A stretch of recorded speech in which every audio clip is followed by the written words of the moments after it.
नमस्कार साथियों पंकज सिंह मेरे YouTube channel GK by Pankaj Singh में आपका हार्दिक स्वागत करता हूं। साथियों, अभी जो एक महत्वपूर्ण सूचना है जो आपके सामने प्रदर्शित हो रही है, इसमें क्या है कि सभी डीडीओ साहिबान से अनुरोध किया गया है। अनुरोध क्या रहेगा कि वित्त विभाग का आदेश क्रमांक जो है जो दे रखा है और 13/3 का जो डेट दे रखा है, ये किस आदेश की बात कर रहा है, जो नीचे संलग्न भी किया हुआ है, देखिए आप इसमें। तो ये आदेश है। इस आदेश के अनुसार क्या कह रहा है कि ये जो आदेश है, डेट है 13 मार्च की डेट है, और इसके अनुसार जो प्रीमियम थी, एसआई प्रीमियम जो वेतन स्लेब के अनुसार थी, उनको चेंजमेंट किया गया था। अब उनके बारे में आगे क्या कह रहे हैं कि ये कहा जा रहा है कि वेतन है ये मार्च 2020 का कुछ भाग डेफर किया हुआ है, मतलब स्थगित किया हुआ है, और उसी जो स्थगित किया हुआ भाग है उसी से जीपीएफ और एसआई की जो कटौतियाँ हैं वो किया जाना प्रस्तावित है। अब बात क्या रही कि डेफर माह 2020 का जो वेतन बनाए जाने से संबंध आदेश प्राप्त होने पर, जब भी आदेश प्राप्त होगा, जब ये डेफर किया हुआ वेतन मिलेगा, मतलब ये मिलने जा रहा है, तो ये जब भी मिलेगा उससे क्या होगा कि राज्य बीमा की कटौती के नवीन जो नई स्लेब अपन ने देखी है उसी से ही किया जाना सुनिश्चित करा।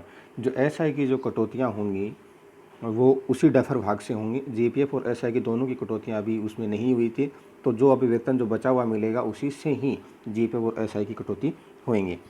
अब आगे की बात होगी कि अधिघोषणा एवं प्रथम घोषणा पत्र जो अपने फर्दर कॉन्ट्रैक्ट किया है, फर्स्ट डिक्लेरेशन किया है, वो जो विपत्र हैं, जो फर्स्ट घोषणा पत्र के जो भी फॉर्म्स जो निकले हैं, उनको किस प्रकार से संलग्न किया जाएगा। तो उनमें कह रहे हैं कि जो मार्च 2020 का जो वेतन डेफर है, जब भी आहरित किया जाएगा उसी टाइम पे उनके साथ ही वो विपत्र हैं वो ट्रेजरी कार्यालय के लिए, एसआई कार्यालय के लिए भेजे जाएंगे। इसका जो आदेश जो निकल रहा है, सार जो निकल रहा है, वो क्या कह रहा है कि अप्रैल 20 के वेतन से निरंतर भी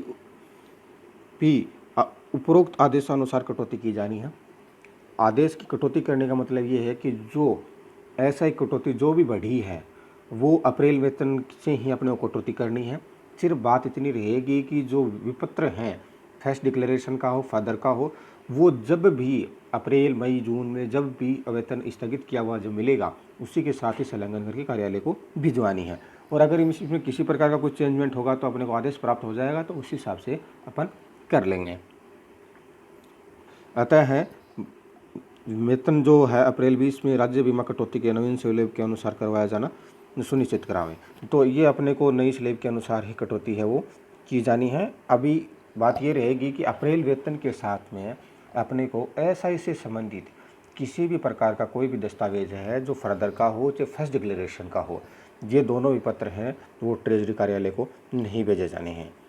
जो ये जो मेन आदेश की प्रति है, कई बार आप जो मांगी भी जा चुकी है, तो अब की बार मैं ये जो आदेश की प्रति है ये अपने वीडियो डिस्क्रिप्शन में आपको अवेलेबल करवा दूंगा, तो वहाँ से जब भी आप है इसको डाउनलोड कर सकते हैं। साथियों, अपना जो बात करने का जो पॉइंट नंबर 2 रहेगा वो रहेगा पूरक विपत्र। देखिए ये पूरक विपत्र आपके सामने शो हो रहा है। ये पूरक विपत्र क्या होता है और इसमें किस प्रकार का अनुरोध किया गया है। देखिए डीडीओ साहिबान से अनुरोध किया गया है कि वेतन विपत्र के बाद सर्वाधिक संख्या में बनाए जाने वाले कोई विपत्र हो पूरक विपत्र ही हैं, और उन पूरक विपत्रों में क्या कहा, इस पृष्ठ का प्रिंट आउट निकालने में और जानकारी का सदुपयोग करते हुए जब भी पूरक विपत्र बनाया जाए, इसकी पूरक विपत्र अपने को बनाने होते हैं उसके संबंध में दे। पूरक विपत्र का मतलब है, एक बार इसको देख लेते हैं उसके बाद में इसको डिफाइन करते हैं अपन।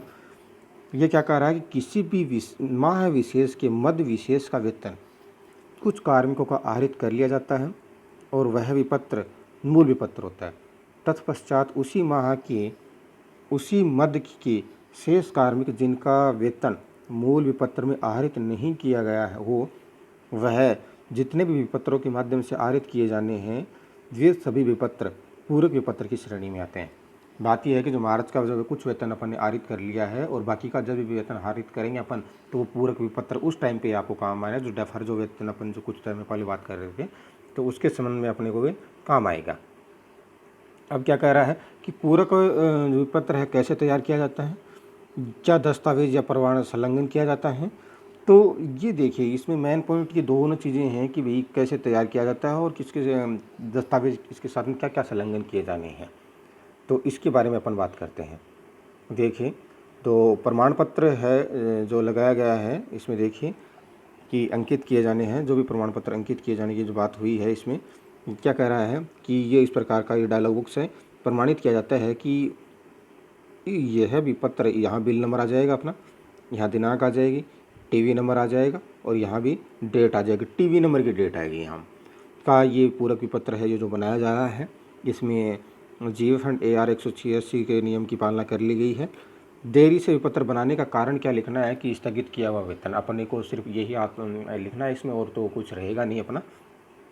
और यहाँ DDO साहिबान के हस्ताक्षर करवा के ये अपने को वेतन विपत्र ही साथ में भिजवाना होगा। तो ये क्या लिख रखा नीचे, यदि विपत्र देरी का कारण अवकाश देरी से स्वीकृत होना है, ये अपने को ऐसा कोई कारण नहीं लिखना है। सक्षम अधिकारी की अवकाश स्वीकृति आदेश GA-19 मतलब GA की बात कर रहा है, तो वो तैयार करने को संलग्न करवाएं। तो ऐसा कोई कारण नहीं रहेगा, अपने मार्च के वेतन में अपने को ज़रूरत पड़ेगी तो वहाँ ऐसा कोई कारण अपने को इशू नहीं करना है। अब ध्यान देने वाली बात देखिए, विशेष ध्यान देने क्या क्या लिखा रखा है।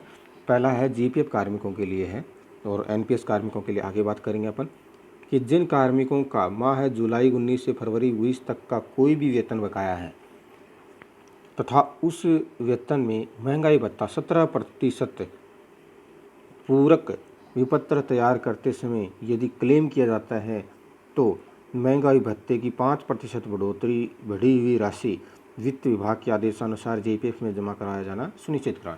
बात यह है कि किसी प्रकार का जो DA जो कार्मिक का जो 5% बढ़ा हुआ जो मिला है, कल भी अपन ने इस पॉइंट पर डिस्कस करी थी कि जो मूल आदेश था DA 5% बढ़ोतरी का, उस आदेश में भी भाई बिल्कुल साफ साफ लिखा हुआ था कि जो GPF कार्मिक होंगे उनको जो 5% जो बढ़ोतरी का DA जो मिलेगा वो कैश किसी भी हालत में नहीं मिलेगा, सारा का सारा GPF में जमा होगा। इस पॉइंट को अपन कल डिस्कस कर चुके हैं। तो वो आदेश के इसमें है ना, यहाँ आपको ये अलग से वेतन विपत्र बनाए जाने की आवश्यकता नहीं है। पहले उस कार्मिक का जो वेतन है वो पारित हो जाएगा और उसके बाद में ये DA एरियर के टाइम पर ये बन जाएगा। अगर बीच में अगर आप किसी महीने का इस प्रकार से अगर बनाएंगे तो आपको इसमें परेशानी का सामना भी करना पड़ेगा। ये थोड़ा सा प्रोसेस, ये टिपिकल टाइप का प्रोसेस रहेगा ये, तो एक बार इसका समझ लें आप। देखिए यहाँ बेसिक का दे रखा है इसमें कि बेसिक और DA और HRA ये कार्मिक का एक इन्होंने एक माना है इसको, और यहाँ इसका टोटल ग्रोस बन गया, ठीक है। अब इसके बाद में क्या कहा है, GPF का जो कार्मिक का प्रीमियम था वो 5,000 रुपये था, अब ये 1690 रुपये हैं, ये 5% की बढ़ोतरी के हुए हैं उसके, और इसमें उन्होंने ऐड करके टोटल कर दिया है इसको। देखिए 6,690 इन्होंने टोटल ये कर दिया, और उसके बाद में SI RPMF इस प्रकार के सारे ये नेट का करके इन्होंने जोड़ कर दिया है। और NPS कार्मिकों के लिए क्या बात कर रहा है कि जो मूल वेतन और महंगाई भत्ता रहेगा उसका 10% है वो NPS के तो हमेशा करते ही आए हैं अपन, तो उनके लिए ये किया जाना रहेगा। नेक्स्ट क्या करा, जिन कार्मिकों का नियमित माह के अलावा अन्य कोई वेतन किसी कारणवश अब तक तैयार या अग्रेषित नहीं हो सका है तो उसे तैयार कर उपकौशल्य अग्रेषित करवाने की कृपा करें। ये इस प्रकार का ये आदेश आपके साथ संलग्न है और इसको मैं वीडियो डिस्क्रिप्शन में भी डाल रहा हूँ, इस आदेश को भी। दोनों आदेश SI स्लेब वाला, पुनरीक्षण वाला और ये वेतन विपत्र का, दोनों आदेश हैं, आपको वीडियो डिस्क्रिप्शन में मिल जाएंगे। इसी के साथ अपना वीडियो यहीं समाप्त करते हैं। धन्यवाद।